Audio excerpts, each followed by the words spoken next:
அவரு அந்த உள்ள எப்படி இருந்ததுங்கும் போது அந்த மாசில் வினையும் மாலை மதியமும் அப்படிங்கிறாரு.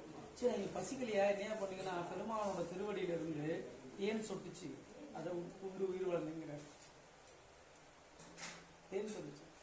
அததான் அப்புறமா அந்த இதுல சொல்லுவாரு நம்ம திருநல்லூர் பதியத்துல, நினைந்திருக்கும் அடியாரே நைய வைத்தார், நெல்லாமே தீவினைகள் நீங்க வைத்தார், சினந்திருக்கும் கலிற்றுவை பொறுவை வைத்தார், செழுமதியின் தளிர் வைத்தார், சிறந்து வானோர் இனந்திருக்கும் மணிமகுடம் ஏறத்துற்ற இனமலர்கள் போத விழுந்து மதுவாய் பிழ்கி நனைந்தனையே தன் திருவடியின் தலைமையில் வைத்தார், நல்லூர் எம்பெருமானார் நல்லவாரேங்கிற.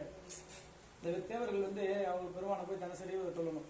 அவங்க விதவிதமான அந்த மணிமகுடத்துல விதவிதமான மலர்கள், ஒவ்வொருத்தருக்கும் ஒரு விதமான மலர்கள் வச்சிருப்பாங்கல்ல, அந்த மலர்கள்லாம் சுடிந்து அதை போய் பெருமானோட திருவடியில போய் விழுந்து விழுந்து வணங்கும்போது அந்த பூக்கள் போதுன்னா மட்டும் அவிழ்ந்து அதுல இருக்கிற தேன் பெருமானோட திருவடியில கொட்டி கொட்டி கொட்டி கொட்டி நம்ம எப்படி குளிச்சுட்டு அந்த தண்ணியில இருந்தோம்னா கால் ஊறி இருக்கும், அதே மாதிரி பெருமானோட பாதம் தேன்ல ஊறி போயிருந்தான்.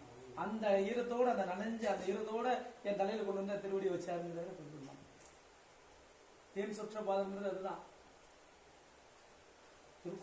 கோத்துள்ளிய விட இவரு சொல்றதுதான் அது அவ்வளவு அருமையா இருக்கும்.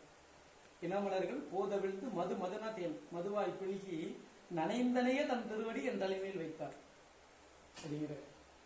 வாங்கினவங்களோட வாயில கேட்கும் போது தானே அதையே நம்ம அந்த பதியத்தை அந்த நிகழ்வு சேக்கிலார் பெரிய புராணத்தில் சொல்லியிருப்பாரு. அதான் நன்மை பெருகு அருள்வெளியை அடைந்து நல்லூரில் மண்ணு திருத்த வணங்கி எழுந்து மகிழும் பொழுது நின்னுடைய நினைப்பதனை முடிக்கின்றோம் என்று அவர்தான் சென்னி மிசை பாதமலர் சுட்டான் சொல்லுவாங்க. அந்த நிகழ்வு அப்படியே சேக்கிலார் சொல்லு